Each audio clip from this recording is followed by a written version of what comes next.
देखिए, आज के क्लास में हम लोग आज के लेक्चर में रासायनिक बंध या केमिकल बॉन्ड का एक अलग यूनिक और पिकुलियर टॉपिक देखेंगे, भेस्पर थ्योरी।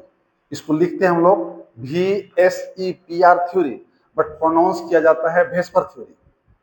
लिखते हैं VSEPR थ्योरी, बट प्रोनाउंस करते हैं भेस्पर थ्योरी। इसका होता है, देखिए, valence shell electron pair repulsion theory. Valence shell electron pair repulsion theory.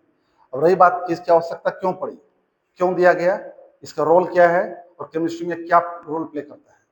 तो देखिए, जो हम लोग सिंपल सा पहले डॉट स्ट्रक्चर पढ़ते थे, डॉट स्ट्रक्चर जो लेविस दिया था किसी भी मॉलिक्यूल या आयन का, किसी भी मॉलिक्यूल या आयन के सिंपल केवल डॉट स्ट्रक्चर से उसके शेप को हम एग्जैक्ट क्लियर नहीं कर सकते थे। उसका शेप ऐसा नहीं हुआ, वैसा हुआ, क्यों? उसी की व्याख्या के लिए पहली बार एक सज्जन ने, देखिए, पोवेल तथा सिजविक, पोवे और सिजविक, इन्होंने 1940 में 1940 में एक अलग थ्योरी को एज्यूम किया। इसका नाम दिया गया भेस्पर थ्योरी या valence shell electron pair repulsion theory. बाद में इस थ्योरी को थोड़ा सा और मॉडिफाइड, अपग्रेडेड किया गया और विकसित करके प्रस्तावित किया नाइहोम और जिलेस्पी ने 1945। इस थ्योरी के अनुसार ये सिद्धांत है, इसकी मुख्य बात ये कहती है कि किसी भी सहसंयोजी अणु की आकृति उसके केंद्रीय परमाणु के संयोजी कक्ष में उपस्थित इलेक्ट्रॉन युग्म पर निर्भर करता है। वो चाहे इलेक्ट्रॉन युग्म लोन पेयर हो या बॉन्ड पेयर हो। क्योंकि देखिए, हर इलेक्ट्रॉन पेयर पे नेगेटिव इंपैक्ट होगा, ऋणात्मकता होगी। तो जो लोन पेयर होगा या बॉन्ड पेयर होगा उसमें रिपल्सन होगा, क्योंकि दोनों इक्वल चार्ज है। अब उस काउंटर रिपल्सन के चलते परिणामी जितना सारा उसका प्रतिकर्ष होना था, उसके होने के बाद जो रिजल्टेंट शेप बनता है वो उसका एग्जैक्ट शेप होता है। एक एग्जांपल देखिए, थोड़ा सा हम इसका फुल फॉर्म लिख दिया, V for valence,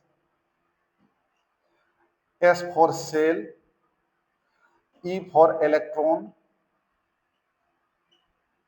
P for pair, R for repulsion. हम लोग बोलेंगे valence shell electron pair repulsion, ये हो गया थ्योरी। इसको हम हिंदी में लिखना चाहें, इसका क्या होता है फुल फॉर्म हिंदी में, तो देखिए इसको होता है संयोजी कक्ष इलेक्ट्रॉन प्रतिकर्षण सिद्धांत। यानी किसी भी सहसंयोजी अणु के केंद्रीय परमाणु में जितने सारे इलेक्ट्रॉन पेयर हैं वो आपस में रिपल्स होते हैं, आपस में रिपल्सिव इफेक्ट रखते हैं। उसके चलते जो रिजल्टेंट शेप बनता है वही उस मॉलिक्यूल का एग्जैक्ट शेप होता है। जैसे एग्जांपल आप देखिए थोड़ा सा,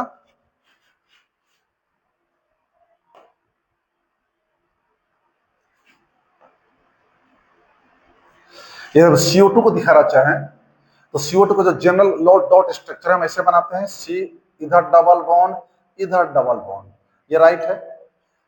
बट जो सिंपल डॉट स्ट्रक्चर वो कहता है कि ऑक्टेट फुलफिल करना है, कार्बन के और ऑक्सीजन के शेयर वैलेंस इलेक्ट्रॉन आपस में शेयर करके एक दूसरे का ऑक्टेट कंप्लीट करते हैं। हम इसको ऐसे भी तो दिखा सकते थे, C इधर डबल बॉन्ड देते या इधर डबल बॉन्ड देते तो भी तो 8 ऊर्जा रह सकता है। या हम इसको ऐसे लिखते, ऐसे यहाँ पे ऐसे कर डबल बॉन्ड देते तो भी दोनों का 8 ऊर्जा रहा है। बट ना ये स्ट्रक्चर सही है ना ये स्ट्रक्चर सही है, ये स्ट्रक्चर सही है। अब इसको सही क्यों कहा गया, क्यों सही हुआ, इसी को ऐसे ही फैक्ट, ऐसे ही तथ्यों की व्याख्या के लिए जो सिद्धांत दी गई उसको कहा गया valence shell electron pair repulsion theory. अब यहां समझिए, कहता सी के पास 4 बॉन्ड पेयर हैं, इधर दो, दो O का है, इधर भी 2 है, देखिए से ऐसे।